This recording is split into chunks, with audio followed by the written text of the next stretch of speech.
Episode 20. The Emergency Board Meeting. Katherine's phone rang at 3:47 p.m. She'd been expecting it. "The board is assembled," Sarah said, her voice tight. "Conference room A. They want you there in 5 minutes." Katherine looked at her call list. 316 employees still waiting for their thank you calls. She'd completed 80 since noon, her voice growing hoarser with each conversation. But the board wouldn't wait. "I'm on my way." She stood, legs stiff from sitting for hours, and caught her reflection in the office window. Still wearing Friday's suit, now thoroughly wrinkled. Hair pulled back in a messy bun, no makeup. She looked like someone who'd been through a war. Good. She felt like it too. Sarah met her at the elevator with a folder of documents. FAA inspection team arrived 40 minutes ago. They're at the maintenance facility now with Raymond and Diana. Initial assessment confirms your findings. The monitoring status category was completely fabricated. Westfield arrived 10 minutes ago. Brought his attorney. Of course he did. Katherine stepped into the elevator, her stomach churning. The doors closed, and for a moment she was alone with her reflection in the polished steel. 43 years old, looking 60. Running on 3 hours of sleep over 48 hours. Voice nearly gone.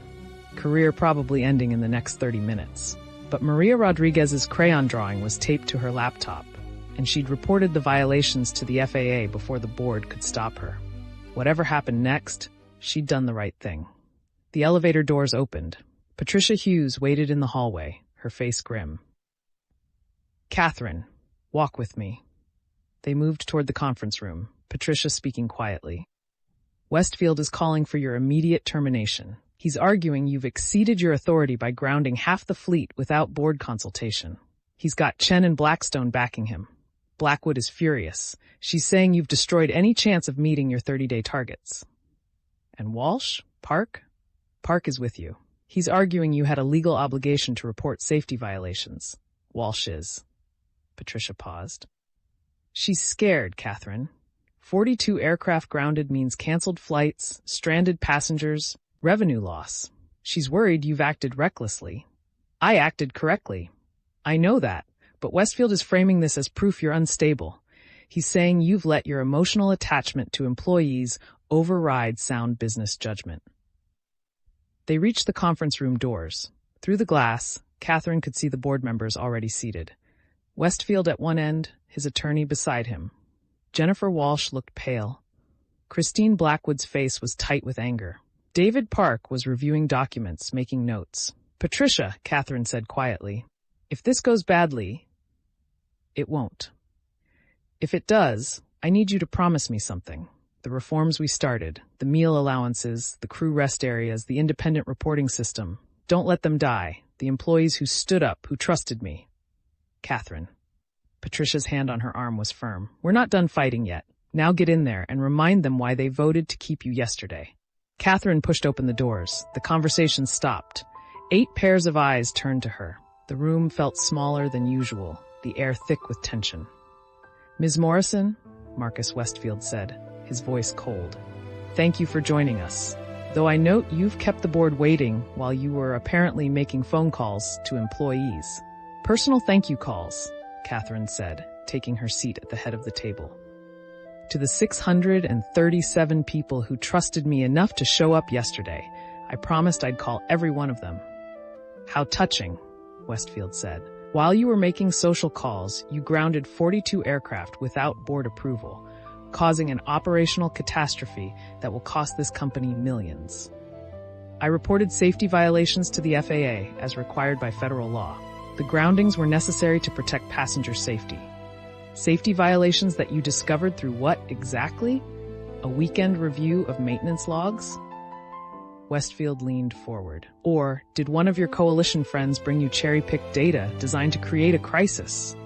"Raymond Chen is one of our most experienced pilots," Katherine said evenly. "With 13 years at this airline and a perfect safety record. When he discovered 473 maintenance write-ups that had been systematically reclassified into a fake category." "Allegedly fake," Westfield interrupted. "The FAA inspection team currently at our maintenance facility confirms it's fake," David Park said, looking up from his documents. "I've been on the phone with Deputy Director Webb for the last 20 minutes. The monitoring status category Raymond discovered doesn't exist in FAA regulations.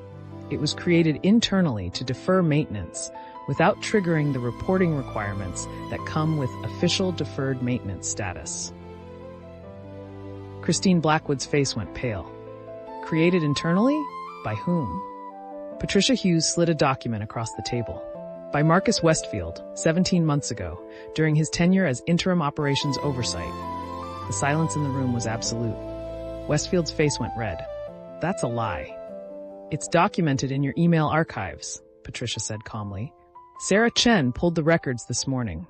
You created the category as part of a cost reduction initiative, instructing maintenance supervisors to use it for write-ups that were technically required but operationally manageable, your exact words.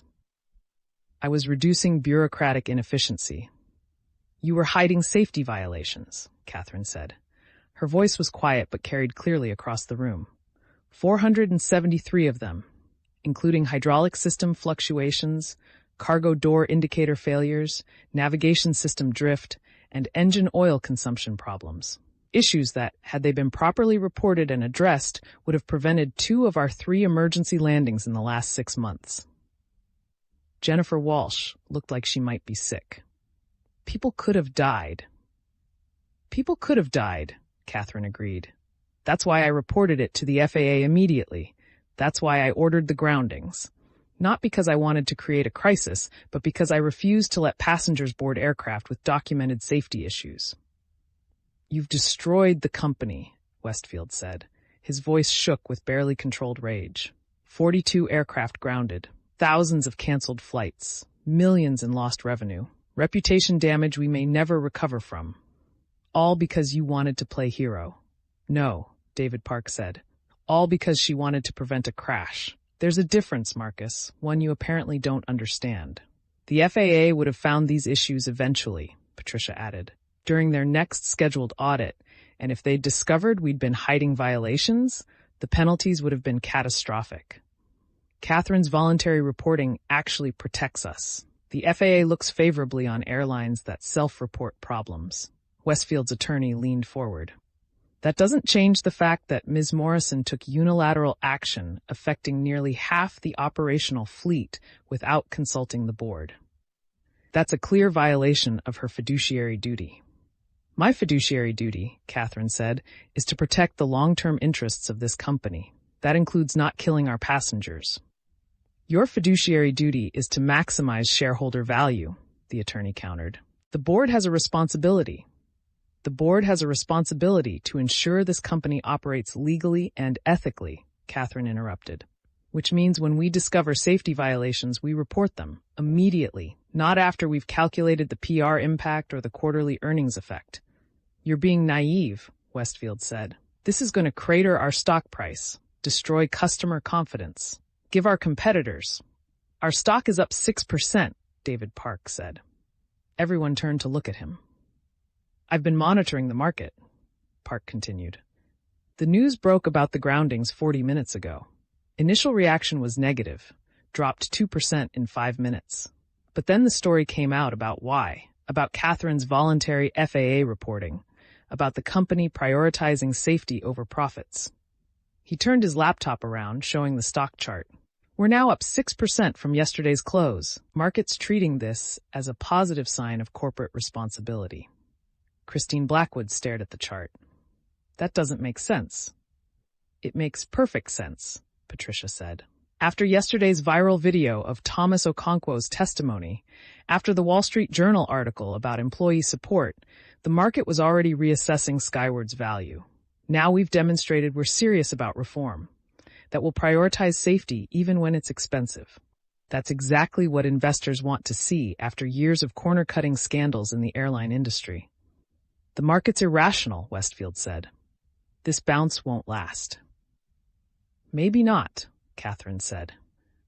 But it doesn't matter, because I didn't report the violations for the stock price. I reported them because it was the right thing to do, because I spent 2 weeks undercover on my own airline watching employees being degraded and passengers being mistreated, and I learned something fundamental. When you compromise on the small things, meal allowances, crew rest, basic dignity, You create a culture where it becomes easier to compromise on the big things, like safety. She looked around the table, meeting each board member's eyes. Richard Pemberton created a system where uncomfortable truths got buried, where complaints disappeared into pending review folders, where maintenance write-ups got reclassified to avoid dealing with them, and we all let it happen because the quarterly numbers looked good. But that system nearly killed people. So you're saying this is our fault? Westfield demanded. I'm saying it's my fault, Katherine said. I was CEO. I should have known. I should have been paying attention. And I wasn't, but I am now. And I will not allow this company to prioritize short-term profits over passenger safety, ever. Jennifer Walsh spoke for the first time, her voice shaky. How bad is it? The maintenance issues. How many of the 42 aircraft are actually dangerous? The FAA team is still assessing, Katherine said. But Raymond's preliminary analysis suggests at least 18 aircraft have serious enough issues to require immediate repairs before they can fly again. The rest have minor to moderate issues that need to be addressed, but aren't immediately dangerous. Timeline? Blackwood asked. Depends on parts availability and technician capacity. Best case, we have 30 aircraft back in service within a week. Worst case, 2 weeks for full fleet restoration. 2 weeks of canceled flights, Westfield said. Do you understand what that means? I understand it means thousands of inconvenienced passengers and millions in lost revenue, Katherine said. I also understand it means those passengers will arrive at their destinations alive. The room fell silent again. Finally, Christine Blackwood spoke.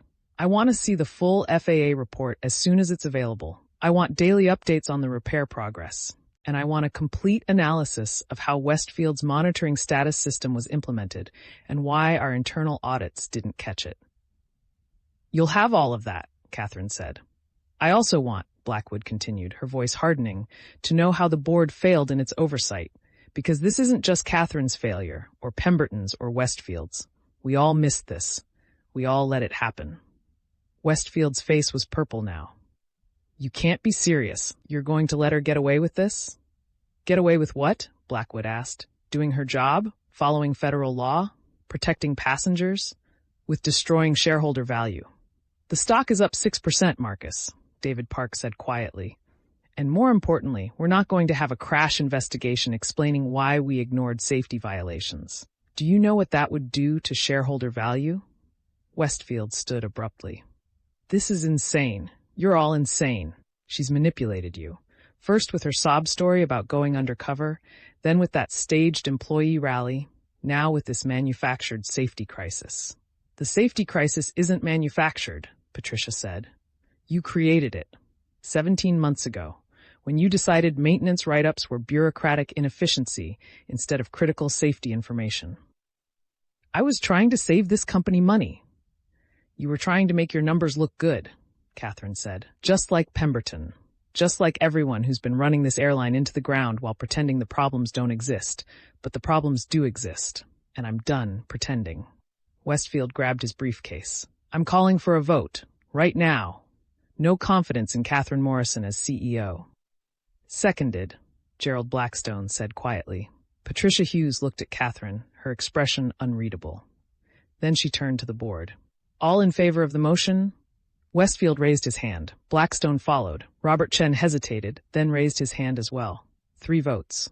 All opposed? Patricia raised her hand. David Park followed immediately. Jennifer Walsh looked at Katherine for a long moment, then raised her hand. 3 votes. Christine Blackwood sat with her hands folded on the table. Everyone waited.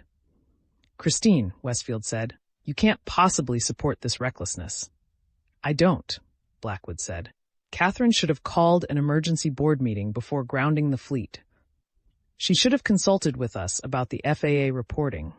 She exceeded her authority. Katherine's stomach dropped. However, Blackwood continued, she was also legally obligated to report safety violations immediately upon discovery. And the fact that our stock price increased after the announcement suggests the market agrees with her decision. So while I'm deeply unhappy with how this was handled, I'm not prepared to remove a CEO for following federal law. She didn't raise her hand. The motion failed, 3-3, with 1 abstention. Westfield's face went from purple to white. This is a mistake. You're all making a terrible mistake. Perhaps, Blackwood said, but it's our mistake to make. This meeting is adjourned.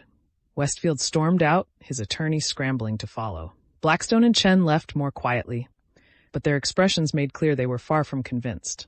Only Park, Hughes, Walsh, and Blackwood remained. Katherine, Blackwood said, I meant what I said. You exceeded your authority. Don't do it again. Understood.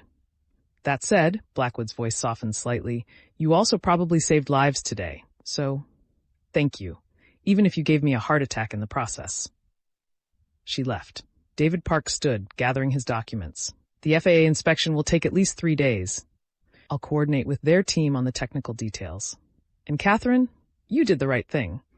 Don't let Westfield make you doubt that. Jennifer Walsh approached as Park left. I almost voted against you, she said quietly. When I heard about the groundings, I thought you'd lost your mind. But then I remembered yesterday.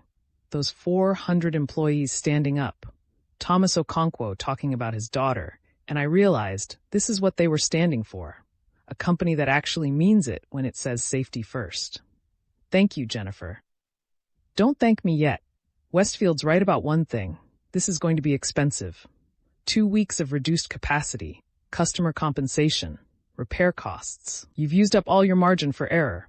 I know. Walsh left. Only Patricia remained. You survived, Patricia said. Barely. Barely counts. Patricia stood, moving to the window. But Blackwood's warning was real. You can't keep making unilateral decisions. The board needs to feel consulted even when you're following the law. I'll do better. See that you do? Patricia turned back, her expression softening. That said, I'm proud of you. 2 days ago, you would have called a board meeting first, waited for approval, let the lawyers calculate the liability, and people might have died while we were debating. I couldn't let that happen. I know. That's why you're going to make it through this. Patricia headed for the door, then paused. Your phone calls, to the employees. Finish them. All 316 remaining, because those people are why you're still CEO. Don't forget that. She left Katherine alone in the conference room. Katherine sat in the silence, her hands shaking slightly. She'd survived, again, but the margin kept getting narrower. 3 votes to 3, 1 abstention, 1 wrong move, 1 mistake, and she was done. Her phone buzzed. A text from James Rivera. Heard about the board meeting, you're still standing. Coalition's organizing a maintenance volunteer program. Pilots and mechanics willing to work overtime to get the aircraft back in service faster. We're with you. Another text from Thomas Okonkwo. My daughter asked if you kept your promise. I told her you did. Thank you. Katherine looked at Maria Rodriguez's crayon drawing on her laptop. The Mars rover. The businesswoman. Thank you for helping my dad. She picked up her phone and opened her call list. 316 employees waiting. She dialed the next number. Hello, this is Katherine Morrison. I'm calling to thank you personally for standing with us yesterday. Her voice was hoarse, barely above a whisper. Her hands still shook. She was running on fumes, but she'd made a promise. And Katherine Morrison kept her promises now, even when it cost her everything. Thanks for watching our stories. Don't forget to like and subscribe for more epic adventures. Thanks for watching our stories. Don't forget to like and subscribe for more epic adventures.